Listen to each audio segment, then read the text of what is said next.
This is the Marvel Universe or Marvel Infinite Series Deathlok. The figure is part of the third wave of these Marvel Infinite Series Marvel Universe figures for 2014. Let's see. Okay. Here is a look at the simplified packaging, Photoshop artwork, bio, and the rest of the assortment for Wave 3 2014.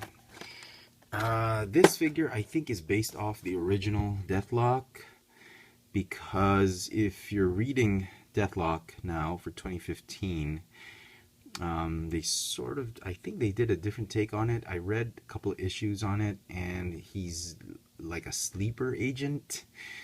He's like an agent for the CIA or FBI or some organization, and then his memories get wiped out when he goes into civilian mode, and then he's just called on a mission and gets activated.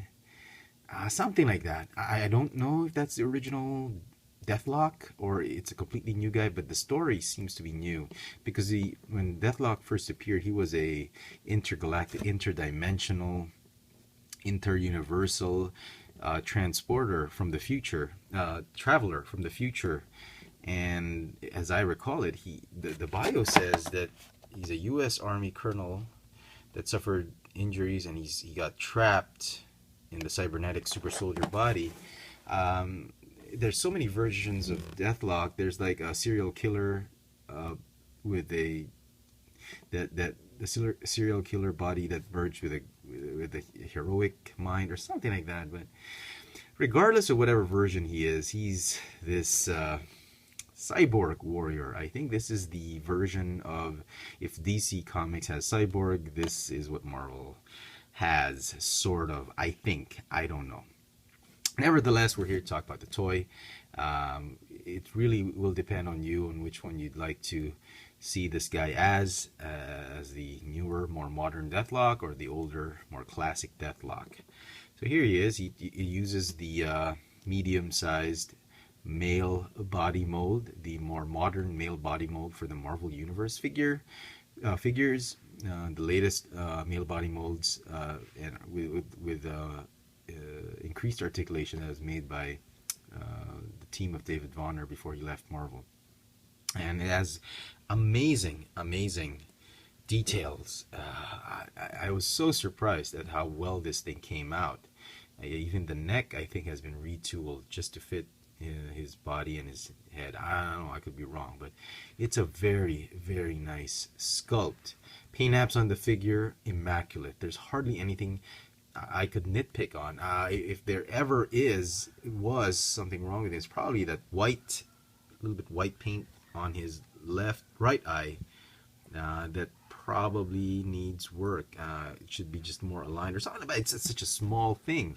The silver may be bleeding on the tan skin tone, but other than that, there's nothing wrong. I was expecting that the US flag, the American flag, to be crappy, like painted, like smudged here and there, or the yellow smudging with the red. I mean, you've seen Marvel figures before done by Hasbro, and you get the flag being smudged, or these things here and there, or the silver bleeding into the brown. I mean, I'm so used to that when you get to see a figure that's just immaculately painted, you can't help but just gush and just, oh man, Hasbro did a number on this one. Just a wonderful job, I think. The sculpt is phenomenal. The paint apps are just spot on. And overall, even the articulation, because it is a more modern mold, I'm just very pleased with it. Let me just talk about the articulation briefly. Ball jointed neck, ball jointed upper torso, ball hinged shoulders, biceps swivel, hinge elbows, swivel wrist, missing that hinge joint, but that's fine. Ball jointed hips, thigh swivel, double jointed knees, ball hinge ankles with the rocker joints.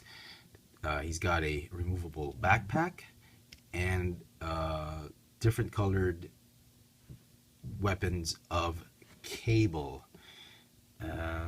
Speaking of Cable, why don't we bring him in? As you can see, same weapons, even the blaster's the same. So we'll put that in. He uses relatively the same, no, not the same mold. He's got a slightly different, but the medium body same scale medium body mold. And then here is the 2015 mold. I'm not gonna comment on that. 2014, 13, and 2013, 2014 male body mold. 2015 male body mold. 2013, 2014 body mold. 2015 male body mold. Anyway, so there. It's a wonderful figure. If you have to get two figures from this wave, it's got to be Ares and this guy. A third one would be Valkyrie. But the entire wave is just great. It's loaded with great figures. You even got the old Omega Red figure that they slipped in just in case you've missed out on it. It's a wonderful, wonderful wave. One of the best Marvel Universe Infinite Series waves I've seen in a long while. So there you go, folks. The figure is going to get obviously a 10 out of 10 for me. It's a wonderful, wonderful figure. Even if you don't know the character, but you love this toy line, you're going to want to get this figure. So there you go, folks. I hope you've enjoyed this video review. If you did, please click the thumbs up icon at the bottom. Don't forget to share this video, subscribe to this channel, tell all your friends about it. Follow me on Twitter for my toy purchases, Instagram for my toy sightings here in Manila. Both Instagram and Twitter are on FXFrans as my username. Check out all my video reviews on this channel, Chefatron. This has been the Marvel Universe or Marvel Infinite Series Deathlok. Thanks for watching.